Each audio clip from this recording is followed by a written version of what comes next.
Peace, Dave. The schools we go to are reflections of the society that created them. Nobody's gonna give you the education you need to overthrow them. Nobody's gonna teach you your true history, teach you your true heroes, if they know that the knowledge will help them spread. Schools in America are interested in brainwashing people with Americanism, training them in the skills needed to fill the positions the capitalist system requires. As long as we expect American schools to educate us, we will remain ignorant. All right. Is that hooked up? Are we ready? We ready, y'all? Q&A with Bro.Diallo. That was Skip Coon, Asada Taught Me, page 181 by Skip Coon. I can get more creative with my musical intros since I'm not under FCC rules. But I mean, YouTube, Facebook got their own rules. But whatever. You know, I posted something about Zionism. Wednesday, tune in. I'm going to post, I'm going to be doing a live entitled Anti-Semitism, Black Hebrews, and Melanin Mythology.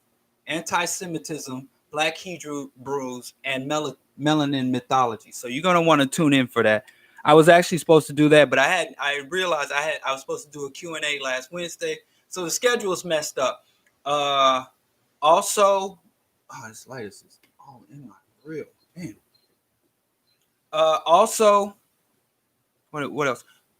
The part 2 of Dale Jones is I'm gonna post that tomorrow, and then we're gonna do Sex Prisoners by Friday. So, you know, I'm trying to get it together. It's a little more taxing than I thought to do this stuff, you know, under quarantine, but I'm getting the right equipment. I'm getting everything together. So we gonna power through and make it through all this. So y'all can hear me, right? I don't know. Yeah, I think y'all can hear me. I can see the green line jump. So let's just get into this Q&A. I think that's everything in terms of the announcement with Bro.Diallo. So if y'all got any questions for me, instead of having me sit here ramble on about nothings, please holla at your boy. Okay, Owen Pope wanted to know if these were good books. Just ordered them. What books? Did you already say? No. You can hear me. Thank you, Princess. And I'm not calling her Princess on some being fresh. That's her name. Good. All right. Anybody got any questions for old Bro.Diallo? And like I said, that intro music was Skip Coon. If you ain't heard of Skip Coon, you need to hear. The only Coon, wise intelligent, is the only God I believe in. Skip Coon is the only Coon I trust. Deaf to all other Coons. So where we at, y'all? Because by the time this green tea is finished, I'm getting off here.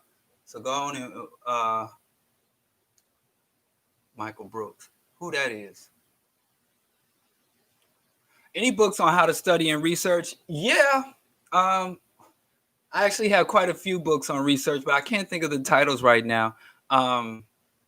Stay balanced. Well, I'll tell you what I do. I'm going to, I don't know, on Instagram and Facebook, I'm going to gather up some of the best research books because they have kind of weird names on methods for research.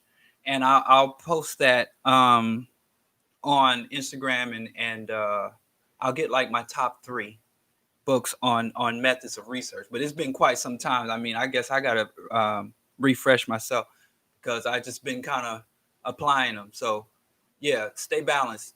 Check Facebook tonight or tomorrow. I got to search my bookshelves for them. If my wife hasn't stolen them, yeah, she steals my books and takes them to her office and swears she never seen them. So that's part of my domestic bliss. My thoughts on reparations. Okay. Quessy asked me what my thoughts on reparations are. I think Black people have earned reparations, but as Bobby E. Wright said, blood debts must be paid in blood. I think that we have really harmed ourselves and our movement by reducing reparations to fiat, American fiat currency. I think that, well, first of all, nobody really defines reparations. Reparations actually, politically, means when you give a group of people reparations, that means you restore them to the state that they were in prior to whatever atrocities you're trying to give them reparations for. So reparations for African people in the United States, the descendants of slaves, actually would mean repatriation, repatriation of Africans to African, reintegration of Africans of the diaspora into African society, and a repayment and a reallocation of resources to us to develop Africa. Any reparations that excludes the African continent is not true reparations. True, that's what they're calling for, is a payout or an economic stimulus. But they don't want to call it an economic stimulus because that's a dirty word in the modern era. So they call reparations an economic stimulus. What an economic stimulus is giving you the funds and setting aside resources and setting aside or setting up certain policies and programs so that you can further elevate within the existing status quo. That's the stimulus.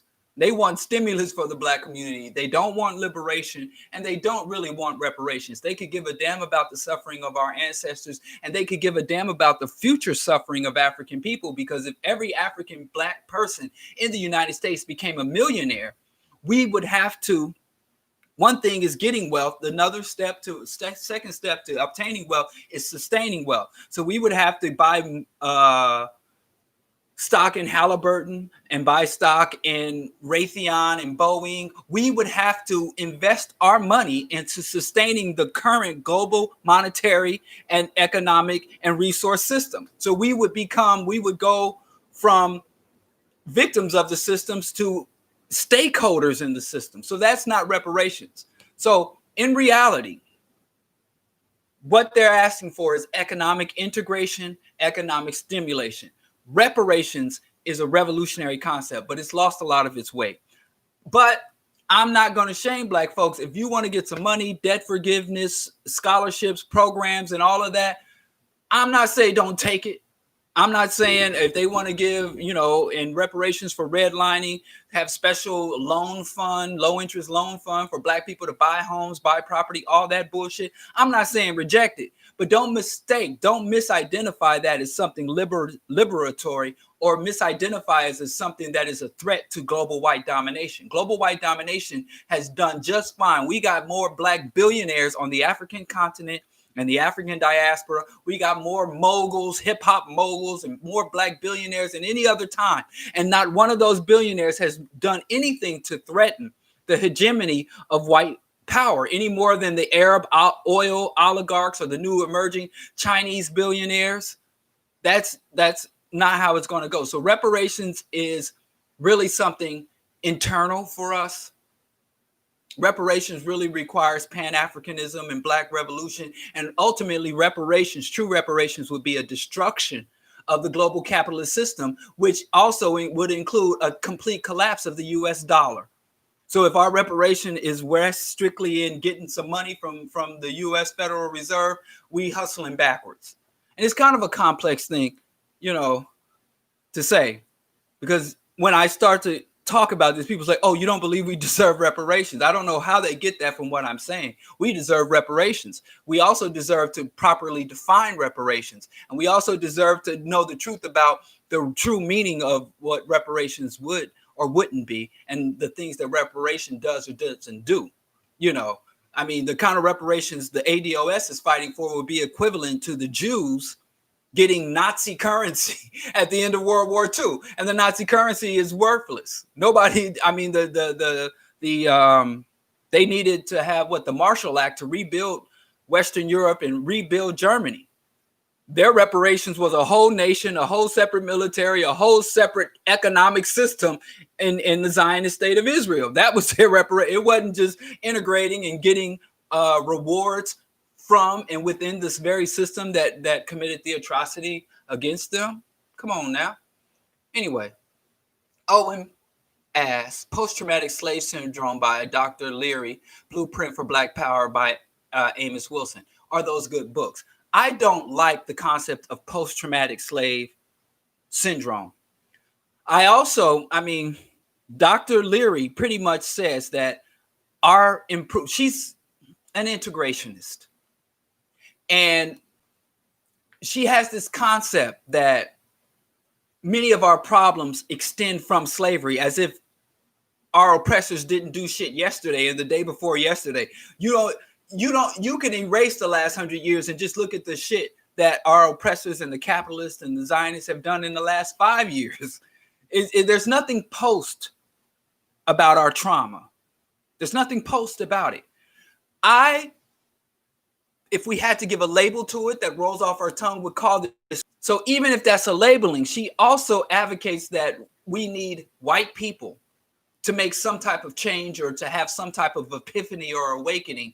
And that so we can meet white folks in the middle. And any of our liberation that is embedded in white folks figuring out how to do right by us is doomed from the start.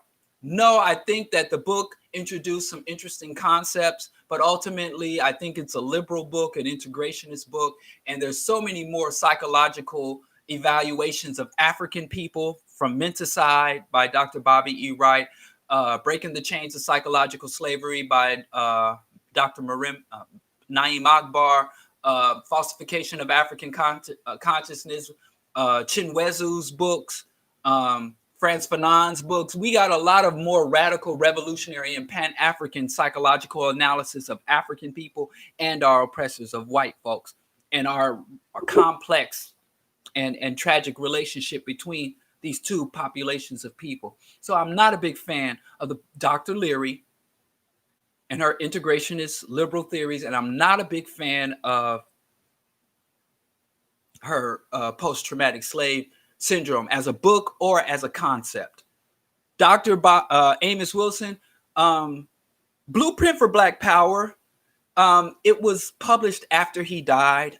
I don't really, if you read all of his other books and read that book, it is probably the one that's the least of his voice. I mean, there are a lot of his ideas, a lot of his writings, but he was working on that book. It's kind of like the albums put out by Tupac or Biggie Smalls after they passed or after they died.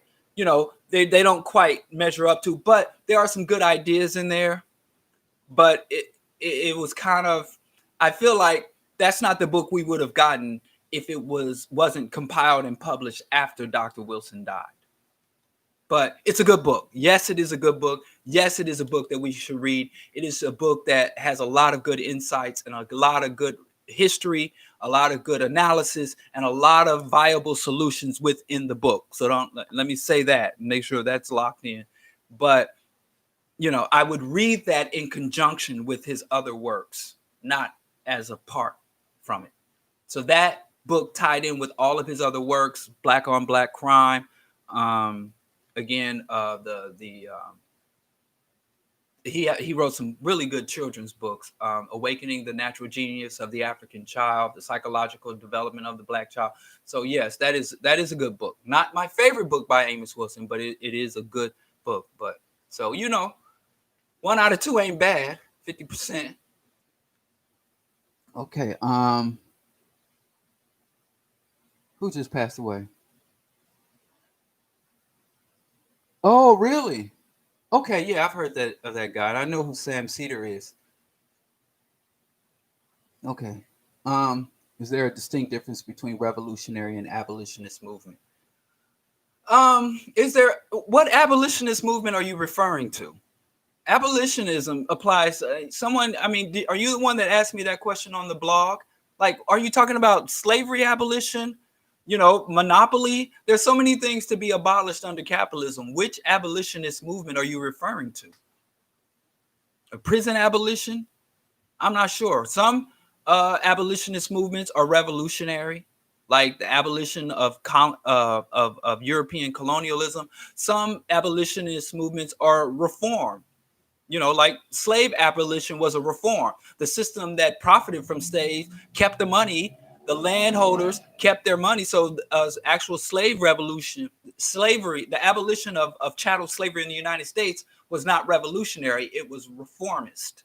So it depends on which abolitionist movement it is and what the process of abolition. But I'm not sure what abolition you're referring to when you ask me about abolition.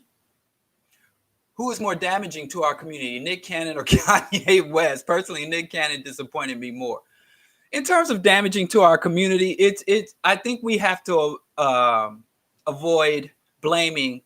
I mean, let's say you came to my house. I mean, my beloved pit bull just passed away a year ago. But he was a very, very noble dog. And if you came and hopped in my yard and my dog attacked you, would you sue the dog or me? So when we want to talk about these black people who are damaging to the community or things of that nature, I prefer to focus on the master, not the servant. I prefer to focus on the institution, not the agent. But that's me. But I'm going to answer your question anyway. I'm just go off of the things that Kanye West advocates for, the things that he represents are more damaging to the community than what Nick Cannon is advocating and represents. What Kanye West is pretty much aligning himself is far right-wing conservative politics. If you listen to his speech, he's literally advocating for Christian fascism or evangelical dispensationalism. And I know he probably doesn't even know these words because, again, he is a mouthpiece for the right. He is a tool. He's a puppet. He's a coon. He's a sellout. But those are the ideas that he's talking about. He said bring church and bring prayer back into the schools. You know, he talked about, and then on top of that, capitalism. And all of Kanye West ideological and policy positions are absolutely toxic. I mean, I don't think it's an act. I don't think that he's pretending to be pro-Trump. A lot of people were saying, oh, he must have an album that's about to come out. That's why he's talking that shit. I think he embodies this shit. He's a fucking billionaire. He's a capitalist. He fucking has his shoes. If you bought a pair of Yeezys or any of those ugly ass clothes that he bit off of the makers, that's all he did. He remixed. Go look at what the people were wearing in the Matrix movies and look at his fashion line. Listen to his motherfucking music and look at all the people he sampled. All he does is remix other people's shit and y'all fall for it. But if you own a pair of Yeezys or his clothing line, shame on you, number one. Number two, look at the fucking label. That's just like made in Bangladesh, India, I'm assuming. I can name about 5 countries that are slave wage sweatshop countries where 90% of all textiles and manufactured clothing and athletic shoes are made. And I bet you that's on 1 or 2 of those nations are on the label. So what he's pushing is much more toxic, dangerous. He's also with this apocalyptic idea that we're heading towards some grand prophetic apocalypse. That shit's fucked up. Now, the shit that Nick Cannon was pushing was basically what I call empty militancy. Minister Farrakhan, Professor Griff, and Nick Cannon now talking that Dr. Sebi quackery. It's not harmless, but it doesn't rise. It's just dwelling in black mythology, or what I call melanin mythology. I'm going to talk about more of that on my Wednesday broadcast. Now, only thing that does is take black men who have broken egos and gives them some empty rhetoric to swell up their egos. That's all that shit is about. That's what Nick Cannon was doing. We're the original Hebrew. Our melanin gives us supernatural powers. It makes us superior beings. It's just shit popping, shit talking. It's not anti-Semitism. We're going to talk about what anti-Semitism is. We're going to talk about the Black Hebrew rhetoric, and we're going to talk about the melanin mythology. It's not as damaging as the white. It's a black ideology that black demagogues and hustlers and con men have been pushing to the black masses since all the way back to Reconstruction era. We was. I even wrote a poem called "We Was Kings, We Was Queens, We Was the Original This and original." It's just broken men, like especially dudes like Nick. They get a lot of money, they get a lot of status and fame, and even Will Smith. They found out that's a pretty empty pursuit. Like they developed what white folks have started calling affluenza. Like after you've flown on a charter jet or a private jet stream for the 10th time, it's no longer like stimulating to you. It's like it's no different than me getting my little econo class ticket to fly to see my people in Kansas City. You know, they get as much pleasure from their private jets as we do from flying Spirit Airline on discount day. It becomes their new norm. Everybody, we talking about the new normal. That's their new normal. So then they have to keep upping the ante. So you are going to the cocktail parties, you on the red carpet, and that shit is empty as fuck. You haven't cultivated your intellect. You selling out, doing Mistral Coon colorist shit all over the fucking corporate media. You know, you done every drug, you didn't been with all the groupies, so they feel empty. So then they come up with these mythologies, and then you got people like Brother Polite, who literally makes a living by selling this egocentric mythology to black men. Like Brother Polite on what sells all his best friends with Money Mayweather. And he tells Mayweather, we was kings, and your ability to box like that didn't come because your father neglected your formal education and just turned you into a machine for boxing and making money for him. He tells him your ability is because your melanin in your nervous system, all that bullshit. So if I had to rate it and had to pretend like these dudes are doing some damage to the community, that's worth talking about. Really, dudes like Kanye and what's the other guy? Nick Cannon. They don't do the damage. What they do is exploit the damage. The systems and institutions of global white damage break us. They indoctrinate us. They oppress and repress us. They miseducate us. And then you have some black people that are willing to say, well, I'm going to come in and put on a gold chain and tell them my lifestyle's crazy, or I'm going to sell them garbage media, garbage music, garbage food, garbage lifestyle, garbage vicarism, demonstrate that I have a high-end jet-setting lifestyle and black people within me. So they really are parasites on a parasitic system. You know, they're like a leech, a little leech on the side of a big leech that's sucking our blood. So, but if I had to, but like I said, I'm answering your question. Kanye, the shit that he's pushing is infinitely more dangerous than the nonsense that Nick Cannon is pushing. Nick Cannon is a distraction. Kanye is pushing destruction. I mean, Nick Cannon is trying to build up broken egos, falsely build up broken egos. Kanye is on some trying to fucking validate fascism, white Western fascism, Christian dispensational fascism.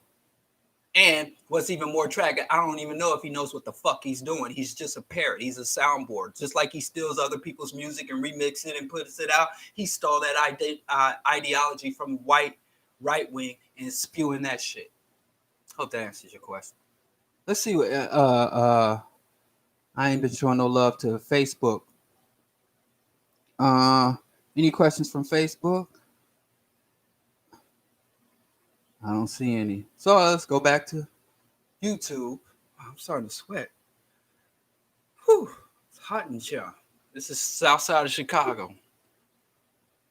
Even though the sun goes down, you know, a lot of the streets, the asphalt retains heat. So cities can be 15 to 20 degrees hotter than the surrounding rural areas. Okay, can you make a legacy? Can I comment on the legacy of John Lewis? John Lewis was a classic integrationist. Actually, John Lewis spoke out often against the Black Power movement and Black militancy and the Black riots. John Lewis felt that it was okay to get your ass whooped for your freedoms. Not even freedom. John Lewis felt that it was okay to get your ass beat for your rights, but he didn't think it was okay to kick some ass for the rights. He believed in the false concept of nonviolence. He didn't seem to understand that nonviolence is not submitting to having your ass beat. Nonviolence is when both parties agree to settle their differences nonviolently. You know, if I go up front and I slap my wife and she just bows down to me, that's not a nonviolent interaction. That's a violent interaction. So if you just bow down and pray and some redneck comes with a billy club and cracks your skull, that was not a nonviolent movement. So he was an integrationist, and he went from being an integrationist civil rights activist to a status quo Democrat who supported wars, who supported the status quo, and his main objective was to allow Black citizens of the United States to have equal standing within the United States, and having equality with our oppressors make us equal to our oppressors. I believe early on his heart was maybe in the right place. He was a young man. You could probably say he was naive, but all the years he spent in power and next to power and watched a lot of Black politicians, Black senators, Black Supreme Court justices, Black congressmen, and even a Black president come in and implement some of the worst atrocities of the empire, he had to have figured shit out. So I ultimately, because you asked, I didn't volunteer this, but you asked, I think he was a sellout. I think that ultimately, I'll say this, and I wrote this on my Twitter, I think we need to bury his ideology with him. We're losing many, many, many civil rights icons. And I think as we bury these icons, for better or worse, we need to bury their concepts and their methods and their legacy along with them. Now, we ain't got to disrespect them, but we're not obligated to continue to repeat their mistakes. And the biggest tragedy is in the last days of his life, he saw Black kids going through the same shit he went through 50 years ago. Black people, Black youth in the streets saying we want our rights, we want justice, we want the ability to vote. They've taken away our ability to vote. There's an overt racist in the White House. There's overtly racist from Bull O'Connor in his day up into Sheriff Arpaio in today. He watched a cycle. Every gain that he fought for was lost or attenuated. So it was a failed legacy. And ain't nothing wrong with failure, but it's wrong when you try to pass your failure off as a success, or you don't allow your following generations to acknowledge the failure and to transform or to depart from the endless path of atrocities, protest, reform, atrocity, protest, reform. Not a fan of John Lewis. Not a fan of the establishment Democrat. I stand in open opposition to integrationism, the ideology, and integration, the agenda. Being equal with your oppressor makes you equal to your oppressor. Who the fuck ever came up with that as a solution to anything? Carl, what's up? Wait. Carl asks, is the U.S. more of an oligarchy ruled by the rich or a kleptocracy ruled by thieves? What's the difference? A kleptocracy, it's always been, all kleptocracies are oligarchies, and all oligarchies are kleptocracies. I mean, yeah, the rich always steal. Go all the way back to the king. What the fuck did the king do? The peasants worked the land. You know, the peasants were the soldiers, not the knights. The peasants did all the fucking work on the kingdom, including building the goddamn castle, and the fucking skilled workers, the goddamn blacksmith, make the crown and mold the crown. King didn't do shit but come out of the testicles of the previous king. It's the same thing now. You know, remember Donald Trump said that his father gave him a loan of $1 million. And then the New York Times was like, man, this motherfucker got $60 million. Initial loan was $60 million. And then after that, from devaluing their property, after his father died, the motherfucker got tens of hundreds of millions, and even defrauded his own older brother out of his inheritance and his nieces and nephews out of their inheritance. So he robbed and scammed his own blood. And his dirty ass sister had to retire from being a judge because she had all these conflicts of interest and stealing money and fucking with paper gangster, fucking up the paper. So it's always been, name an oligarchy that was not a kleptocracy. Profit is theft. Profit is theft. And they got us like idiots running around talking about taxation is theft. Most black folks, y'all ain't even make enough money to even pay federal taxes. Y'all get money back from the government. Why are you crying about taxes? So profit is theft. Kleptocracy and an oligarchy, they always, in every oligarch steals. Name one that didn't. You don't become an oligarch if you don't steal. Because if you justly distribute the resources and give people back the wealth that they generate, then you don't have a fucking oligarchy. All right. I'm sorry for that non-answer. But let me start answering these questions instead of reading. Is it more of an oligarchy? The United States is more of an oligarchy than a kleptocracy because there are still some checks and balances. Now, this is that. Forget everything. I'm going to just start answering questions instead of rewording questions and then responding to my rewording.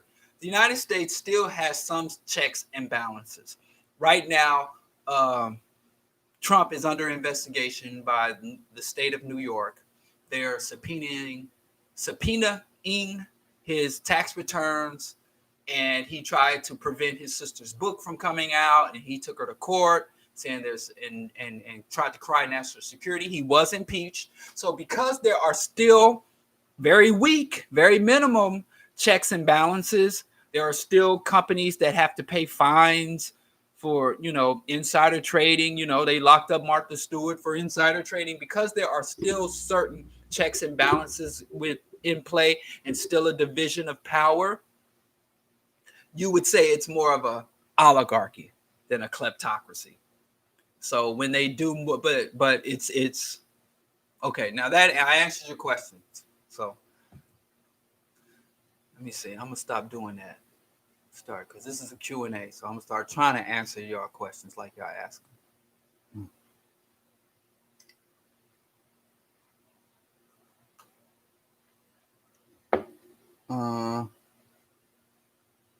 Is there?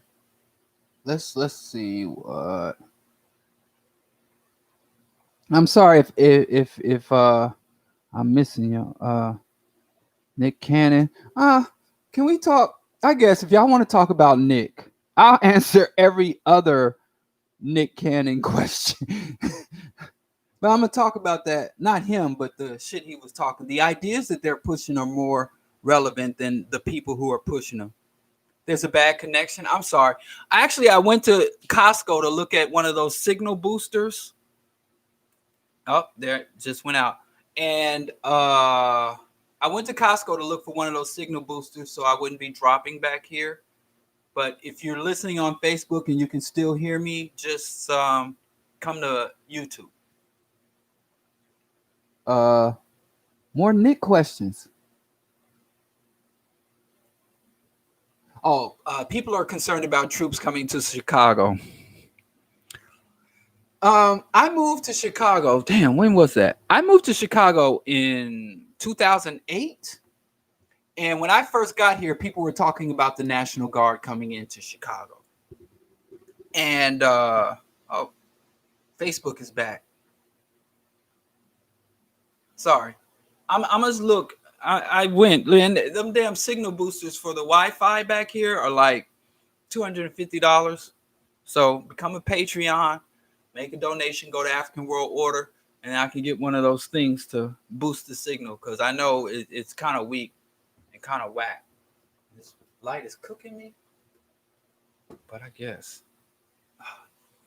Anyway, I'm sorry. A little verklempt. What were we talking? Troops coming to Chicago. Since I've been here since 2008, they've been talking about troops coming to Chicago.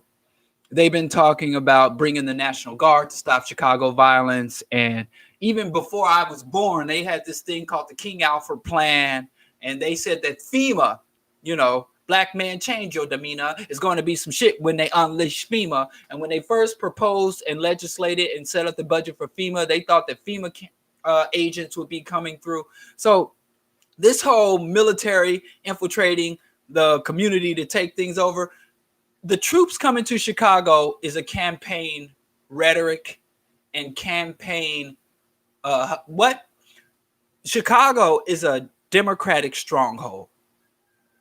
Chicago is a Democratic stronghold. And Illinois, the Republicans feel like if they can get, because Southern Illinois is rural, it's white, and it's a lot of racist, And so they taught that in order to increase the hysteria, because actually, and I know this is going to offend some people, but Chicago is one of the safest cities in America. Really one of the safest cities in the world. Like in the United States, it's often is like between the 3rd and 5th safest city in America. And it's always in like the top 10 most livable cities in America. Chicago violence is not Chicago violence. There are very specific communities that the police and the governing system, they don't try to end violence. They try to shunt it and encapsulate and contain the violence. That's the policy of the Chicago Police Department and even the agents who work Chicago. There's a steady supply. There's this thing called the Heroin Highway, 94, not too far from where I am. I could walk out my back door right now, and within 5 minutes, I could be standing on the Heroin Highway, where all the white folks come from Indiana, and they come from the north side, the Gold Coast, the affluent white neighborhoods, and they come into these areas to buy drugs and to fuel the violence. And everybody knows about the rail cars. They bring these rail cars in unguarded, and they pop the lock, and they're full of guns. So that troops coming to Chicago thing is just campaign rhetoric.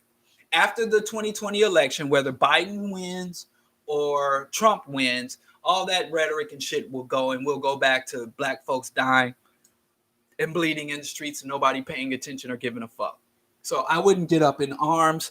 The president doesn't have jurisdiction unless there is a federal crime committed. But he still can't send the U.S. military in.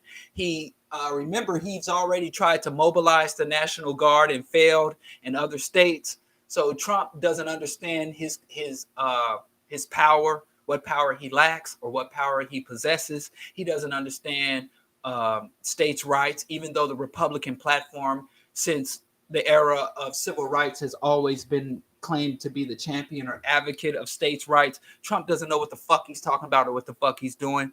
I wouldn't get all up in arms that the troops are coming to Chicago. The Constitution forbids the U.S. Army from policing in the Chicago. And as far as federal agents working underground clandestine, I don't know why y'all up in arms about it. Trump didn't have shit to do with that, because long before Trump even got into politics, back when Trump was a Democrat, donating money to Bill Clinton's campaign and being pro-abortion and all that, way back then, there's always been federal agents operating in the city of Chicago. Now, troops are different than agents. Read Confessions of an Economic Hitman, or we got to do a review of that. But troops are different than agents. There are agents operating in this city, have been since really the Haymarket riots. Back the 1800s, there have been federal agents and intelligence agencies and private security operations operating in this city. So illegal surveillance of organizations and individuals have been going on. That's who killed Fred Hampton. So that's always been the case. You can't blame Trump for that. And it was going on under Obama, and it's going to go on under the next administration. So that's a problem, but it ain't a new problem. But as far as Trump sending, the 82nd Airborne or a fucking a goddamn aircraft carrier pulling into Lake Michigan, that's just campaign rhetoric. And he's only saying that for the white folks. He's not even talking to black people. He don't give a fuck how we respond. He's saying that so white people are like, yeah, he's tough on crime, And like literally one of the safest. And rural white America is more violent than Chicago. When you in, like, when you look at the top deadliest counties, they're mostly white. Top 10, top 20, homicide, gun violence. White folks are the ones shooting and killing. I mean, just go look at any of these unsolved mystery type shows. Don't believe the hype. That's my thing on Trump's truth. Now, right, this door behind me, if a fucking Green Beret kicks in that door right now, then we'll know I was wrong, but I doubt it. Tiananmen Square. Do you see parallels with Tiananmen Square and the recent Black Lives Matter protests, or am I bugging? I don't think the Tiananmen Square, if y'all don't know, wow, that was like 90 what? Oh, let's see. When was that? That was forever ago. You must be old like me. 1989. God damn. The Tiananmen Square actually was a movement in 1989, a protest where they wanted to bring democratic reform to China. They wanted China to have American style democracy, and they wanted a multi-party elections because the Chinese Communist government is the only political party. Imagine if there was only the Democrats or only the Republicans to run, and every single person in government has to be a member of one political party. But anyway, if you go back and look at images, they were literally like creating paper mache statues of liberty and shit and waving flags. And the Chinese government sent in the military and said, sent in tanks and shot live ammunition in the crowd. I haven't seen anything of that scale. Number one, it was a large scale protest. It was initially a student protest, but it's all kind of citizens and workers and unions joined in, and they occupied. That was really the original Occupy movement.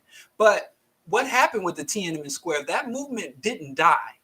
What happened is it went into the rural areas and the various towns and smaller cities around China. China can have, on a good year, the Chinese government can have more than 10,000 local or rural or city uprising, protests, rebellions, strikes. So China is ruled by a pseudo-communist. It's really it's state capitalist. It's centralized state capitalism, and it's not a communist party. That's why you wouldn't have Chinese billionaires and Chinese oligarchs if it was truly a communist system, and you wouldn't have prisoners having their organs stolen and sold on the black market in China if it was truly communist. But anyway, but I mean, I like to say China is as communist as United States is democratic. On the surface, yeah, but when you look just beneath the curtain, you see that shit ain't what it's supposed to be. Anyway, so no, I don't see, because this isn't really like the Black Lives Matter aren't calling for an overhaul of the state, which is what the Tiananmen Square protest. They were literally calling for a tear down of the state apparatus, the government. Take down everything from the premier to the Central Party communist committees. They wanted to tear the whole system down. They were actually asking for systemic universal change. Black Lives Matter is essentially calling for specific targeted reforms. So no, I don't see similarities. And as of yet, the United States hasn't responded to Black Lives Matter protests to the degree that the Tiananmen. How many people died during Tiananmen? Like, they were shooting people with live ammunition, military grade, and the military. It wasn't the police, and so it was truly a massacre. I don't know of any massacres of any protests. So no, I don't see parallels there. I mean, if I really wanted to stretch about workers' rebellion, working class uprising, I mean, I could stretch it for parallels, but on the direct things that make it stand out, no, they were calling for two different things from the government, and the government responded in a much more elevated way. Like what the brother or sister that asked me about troops coming, yeah, the troops came for them. And there's that famous image of the guy standing in front of the tank. They rolled down on them with tanks. And I don't mean like the police armored vehicles, like military grade weapons, live ammunition. What are your thoughts on white anarchists at Black Lives Matter protests, and what do you think they are detracting or helping the cause? I support Antifa. I support the white anarchist because I always say it's really white. It's white people's ultimately. It's their problem that they have to fucking fix, not ours. So it really breaks my heart to see white folks out there busting up the windows of Starbucks and black people trying to stop them, or see white folks setting fire to Walmarts and black people showing up the next day with brooms to fucking clean the motherfucking Walmart. My wife literally stopped a cleanup. Like, there was a cleanup in a Walmart close to our home, and the black folks were there not only volunteering but calling for other members of the community to come volunteer to clean up the motherfucking Walmart in the hood. And she was like, went and talked in her way. You know, I don't say nothing because I'm not as diplomatic as her, but she finally talked to them and kind of explained to them like, this don't make no goddamn sense. And the Walton family, and there's a great documentary called Walmart: The High Cost of Low Prices. I think it's free on YouTube. So anyway, yeah, I think that it is a noble thing that white anarchist, Antifa, Earth Liberation Front, Deep Green Resistance, that white people are attacking the systems and the infrastructure.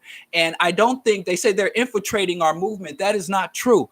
The white left has been going to bat. Antifa has been fighting against the right wing since way before. You know, they didn't just start this shit when Black Lives Matter protests and the George Floyd and Black rebellions. They did not infiltrate. They are not piggybacking. Simply go online and look at Antifa. Just Google Antifa. It's a worldwide decentralized anarcho movement, and they've been fighting and burning shit. They've been burning Hummer. They've got eco-terrorists. They've been running up in fucking turkey farms and liberating turkeys. So they generally go wherever there's uprising. They've been down. Antifa has been down at the border trying to fight for the Honduran refugees. They are in Europe. They're all over the place. So it is not true that they're just showed up after black folks. That's not true. They were there at the Unite the Right rally, punching white, punch a Nazi. That's the thing, punch fascists, punch Nazis. And they were out there, black bloc anarchist. So what the fuck I look like? You see, when black people are black thugs and gangsters and gangbangers are running through our hood, making all kind of fucking turmoil, do you see white folks putting their lives on the line to stop them? So you got white kids attacking their white parents. You got white kids going after their parents and grandparents' white institutions. All you got to do is step the fuck back. They gonna do the work for you. I mean, we've been working for white folks so long that when white folks want to come and do work for us, we think the world is going crazy. So if I was at a protest, and let's say I want to be a nonviolent protester, and I want my voice to be heard, and then some white kids in all black, some white kids raving the red flag of anarchy show up to burn shit down. I'm like, oh, whoa, look what time it is. Carry on, white folks. And then I go home and let them do it. What the fuck? Like, seriously, it broke my fucking heart looking at that thing where them black women are like, nah, baby, don't do that. Don't break them windows. That's not what we hear about. What the fuck are you talking about? And go look up the battle in Seattle. So I think that if the white left is a real thing, there are left-wing anarchists, socialists, radical revolutionary white folks. We are not fighting for the same thing, but we are on the same. They're not even saying be allies. They're just saying we do what we do. Any opportunity, any weakness we see in the system, we're going to strike. Anytime we see fascists rise up, we're going to step to it. You know, like what the fuck? How many black men are in the U.S. military right now overseas risking their life and killing people on behalf of the government? But we won't let white folks go and riot on our behalf. We're not willing. Look, outsource the fucking riot. Outsource it. Let them riot. Let them burn the shit. And don't even try to be, look, that's not us. Who gives a fuck what they think? The oppressor thinks. The oppressor gonna conclude and do what he wants to do anyway. So you want to convince your oppressor, this racist criminal motherfucker, that you're not the one burning his shit down. I don't give a fuck who you think did it. As long as it gets done. I don't fucking understand. Somebody explain it to me. I got questions now. So yeah, I go white anarchist, white Antifa, Deep Green Resistance, Earth Liberation Front, all these anarcho-syndicalists, punch of fascists, punch of Nazis. Go, white folks. Go. Do it. Get it done. You know, do it. Like, what the fuck? Like, even Dick Gregory was like, when the white leftists were rising up in the 60s alongside the civil rights movement, he was like, what's wrong with y'all black folks? Like, when you see white folks going to attack other white folks for doing fucked up shit, all you supposed to say is, okay, happy trails. I see you when you get back. Bye, fool. You ain't even got to go with them. So I think it's a slave fucking mentality. It's like, it literally like some fucking slave, house slave coming up. Oh, Lord, don't you worry yourself. I'll shuck that corn. I'll tend those sheep. Don't you get your hands dirty. This here is my kind of work. I think that's some punk shit. I wish I would stop a white boy from bombing a fucking Starbucks. I wish the fuck I would. I wish the bumbleclot I would tell a white boy not to bum rush a police line. You got 100 white people, anarchists, saying we're going to run and bum rush 100 white cops in riot gear, and you're going to put your black ass in between there? What the fuck is wrong? You going to serve, you pick cotton at night. That's what Kwame Ture called picking cotton at night. And the concept of picking cotton at night is like you have to pick cotton during the day because the master's watching. But when everything's shut down, you doing shit that you forced to do voluntarily. Shit that any intelligent person would do only if they have to do it. But the moment they get an opportunity to not do it no more, instead of running away and running off with Harriet Tubman at night, you still picking cotton at night. Don't pick cotton at night. Meaning, even if you got to make certain concessions with the system for your own survival or safety, at the moment that there's an opening, the moment there's an opportunity to fucking either hurt the system or step back and let somebody else help the system, fucking do it. The fuck? Even Fred Hampton, he was like, you know, what the fuck? Malcolm X was like, what do you need to come over here with me for? You know more about the system. You sit at the Thanksgiving dinner table with the racists. You know more about them than me. So don't come to me for instruction. Don't come to me. White folks ain't got to ask us how to deal with the police or racist. They made the shit. And if they want to tear it down, that's their business.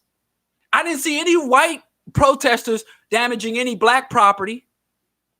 That's my only thing. I didn't see them attacking any black person that wasn't in a police uniform or riot gear. And the black people that want to march with the Proud Boys or march with the Promise Keeper and they get knocked in the head, then well, that's, you know. Yeah, that frustrates me. That literally breaks my heart.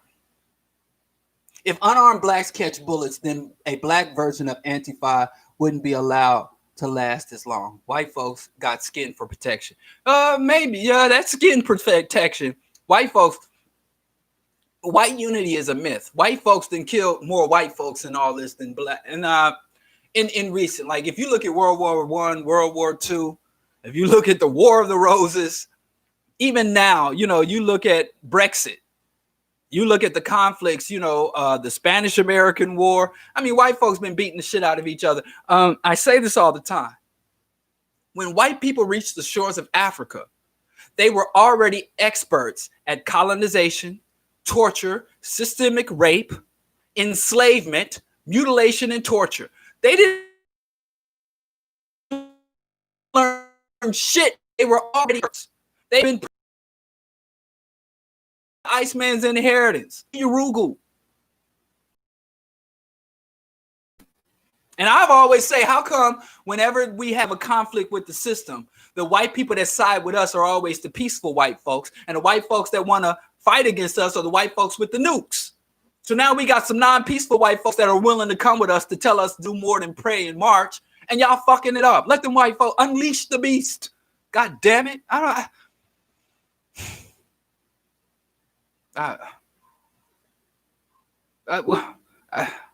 gonna have to wrap it up. Let me see if Facebook got something they want to talk about. I don't think I got to any Facebook questions. But the Facebook scrolling is a little weird. I just want to move on. Any more questions? I guess that's it. What did I miss? Yeah, I can't. Black folks hurt my heart. Yeah, she's proud of that. Oh yeah. The torture site. Yeah, actually, Kim Fox.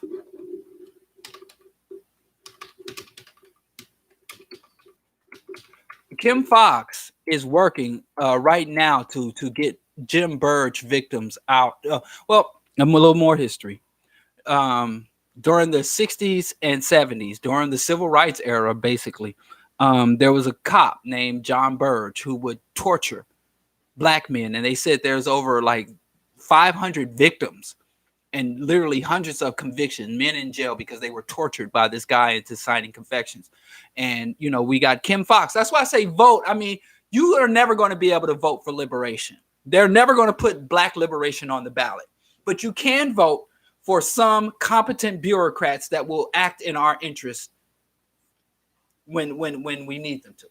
So, yeah, shout out to Kim Fox. She got reelected. I voted for her the first time. I voted for her the second time. And I'm very proud because 99% of the time that I vote for a politician, like the person I'm voting for, the Green Party candidate, 99% of the time I vote for a politician, they lose. But I don't vote for the winner. I vote for who I want to win. This is not the lottery. You ain't trying to pick a winner. You're trying to pick who best represents your interests. But that's a whole nother thing. So Kim Fox is a politician. I'm not asking her to liberate me. That's the job of the community to liberate ourselves. But I am asking her to diligently and dutifully fulfill the obligations of her office and to represent her constituency. And she does that very good. So shout out to Kim Fox for helping to get black men who were tortured into confessing crimes they didn't commit out of Chicago's and Illinois prisons. Okay. So Stay Balanced asks, this is someone else's question. Claim that question. Don't play. I've been hearing for years this theory that welfare was created to break up the black family. Where did this theory come from? This theory came from niggas who didn't want to stay with the women they impregnated.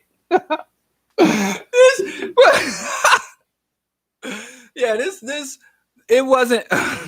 First of all, oh my gosh. This came from dudes who impregnated women and did not want to fulfill their obligations to help nurture and raise up those kids. But anyway, I'm not sure who created that theory. I've been hearing it all my life. Now, I have to confess, I was raised on welfare from birth. My mother gave birth to me. She gave birth to my sister when she was, she got pregnant at 14 and gave birth to my sister when she was 15 and then got pregnant again at 16 and gave birth to me just as she turned 17. Well, just after she turned, a couple of months after turning her 17th birthday, she gave birth to me. And while she had my daughter, I had my sister. When she had my sister and was pregnant with me, she was homeless because my grandmother told her, you got this one baby, you get in school, you finish school, and if you get pregnant again before you finish high school, I'm going to put you out. And she kept her word, but she was a single mother. But anyway, I was raised on the welfare, Section 8, Medicaid. I am a product of that system. And I got a secret for you. My black family wasn't broken up. My father wasn't there, but the black family has never, that's a myth. The black family has never been mommy, daddy, children, picket fence, and a fucking dog. Black family never been that shit. The black family has always, number one, been under siege and always been adaptable and flexible. Family is not the man who impregnated your mother and your mother. The family has always been the adults and children who pull their resources together to work together to preserve, raise up, and nurture the next generation. That's what the fuck a family is. Much different than your relatives. Your relatives are the people who are related to you by blood. Some of them you may never know. Some of them you don't want to know. Your family is anybody integrated into your unit to help to preserve, build up, defend, advance the values and interests and on to the next generation. So the black family was not destroyed by welfare. The black family still exists. What the fuck? Now, you could say, well, we failed to live up to the standard of black family, of the nuclear family set up by the white Western capitalist system. Absolutely. We've never lived up to that standard. Even when you black folks got married, let me tell y'all a secret. On paper, statistics, 70% of all black women. Let me tell y'all something. Go talk to your aunties, your uncles, your grandma. A lot of them, like my grandmother, raised 6 kids on her own, and she was married all her life. She got married right out of high school at 18 and had 3 kids, and then left that husband, never divorced, just left him, met another guy, had 3 more kids. That guy ran an illegal pool hall and got shot. No, not a pool hall, a crap house where they shoot dice illegally. You know, he was a hustler. He got shot. And so then she never got into a long-term relationship for a long time. But my grandmother, statistically, still alive, was married her whole life until her husband died in like 2004, 2005, my grandfather. And so there's a lot of interesting. I knew one couple from the strong black family era before welfare, where this woman literally told me she slept on the couch for 20 years. So black women were staying with black men or staying married because of lack of options, not because their values were stronger than ours. And that doesn't really mean. And then you're like, well, we had jobs, we didn't have the crime. That's because the United States was an industrial system. Like even now, when I ride around on my bike in Chicago, I can see the remnants of the meat packing industry, the rail yard industry, the motherfucking steel industry. They had canning industries. They made shirts and shoes, and they had TVs. Zenith was manufacturing fucking TVs. They were shipyards. This was an industrial city. So the reason we had jobs is because unskilled labor was in high demand up until the late 60s, early 70s, when the United States deindustrialized. It had nothing to do with your grandfather being more moral than your uncle or your father. He stayed around. That had nothing, ain't got shit to do with shit. But you know, y'all look at correlation and causation. Y'all don't understand the difference. So welfare didn't destroy the black family. Number one, the black family isn't destroyed. Now, the black family takes different formation. The black family used to be on the plantation. There was a mother, like a queen mother on the plantation. And the African woman that was she was a midwife. She was the doctor. She was the counselor. She was the priestess. There was the strong woman that was there. There was the leader, the black man that would organize the slaves. When there was a dispute amongst the Africans over who got their proper share of children, we had our own. It's like what Dr. Clark said, the kitchen table Supreme Court. We knew there was a larger system over us, but underneath where we dwelled, we had our own Congress. We had our own presidents. Every community had a leader, a charismatic leader, a corrupt leader. We had our own systems working underneath the larger system of our oppressor. And we had families. So if an African woman had her child sold off to another plantation, there would be another woman that would take that baby into her fold and nurse that baby and raise that baby up.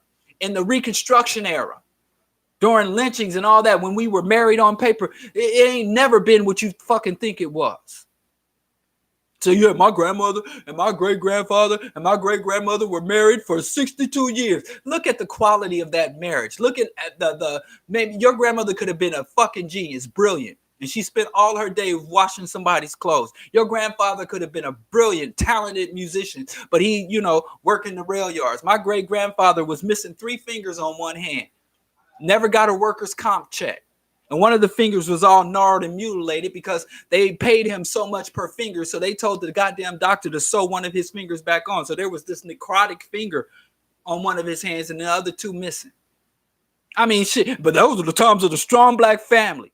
When they could literally, white boys that are in fraternities would drive down from the southern colleges and go into the black town and snatch any black child, little girl, or mother they wanted during the era of the strong black family where we had these high marriage rates. Y'all got to fucking stop fucking looking at statistics and data You need to be able to interpret statistics and data. Don't just fucking do, okay, that's the number and run with it. Jay-Z was wrong when he said men lie, women lie, numbers don't. Numbers can lie too, dummy. Jay-Z's the dummy. He's not a dummy. He's got more money than me, so obviously he's brilliant and blessed by God. But whatever, man. Whatever. So no, the black family hasn't been destroyed. The black family has taken different formations, has had to, you have adaptation, two types of adaptation, proper adaptation and maladaptation. The black family has developed some maladaptations. But the black family has been under siege, has been targeted, not by welfare. Black women get all of the food stamps you can get all of the housing voucher, get everything you can. And anybody that wants to shame you for it, throw up that acrylic nail middle finger, say, fuck you, And my brother was raised on government cheese, and he's got a master's degree. I got a master's degree. My sister runs her own business. She was a cosmetologist running her own business. All three of us raised on welfare. We tax-paying, educated citizens, and all of us are in stable marriages.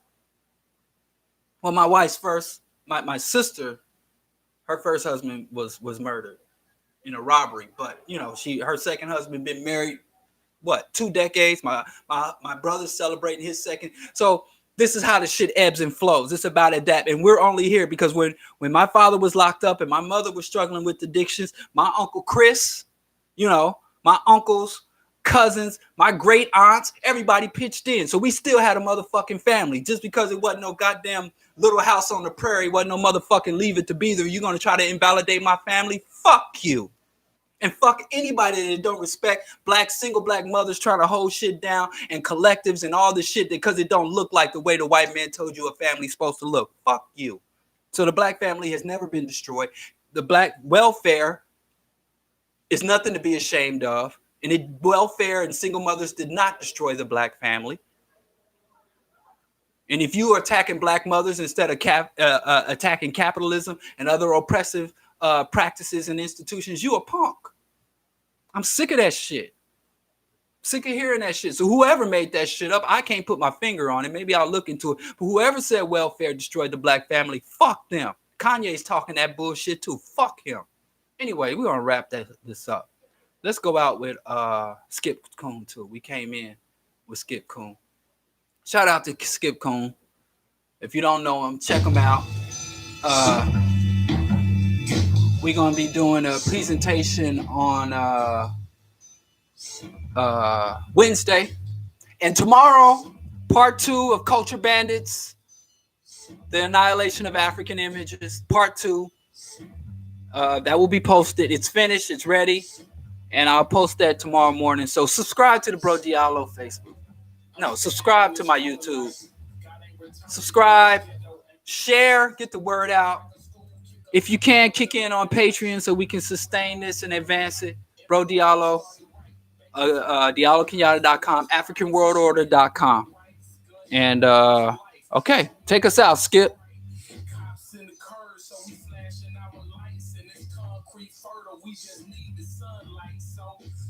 God except the poltergeist. Judas got civil rights. Just do it, did it for Mike. Sell death, do the same, sell for life. Cut once, measure twice. Congregate on this corner, culture this ice. That get us gas, running lights. Then we blew it all for the wood, paint and pipes.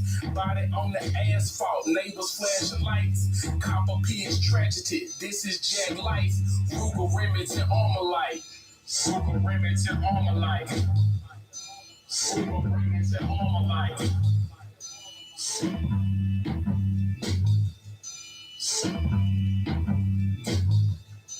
Ruger Remington armor light. Ruger Remington armor light. Ruger Remington armor light. Pitch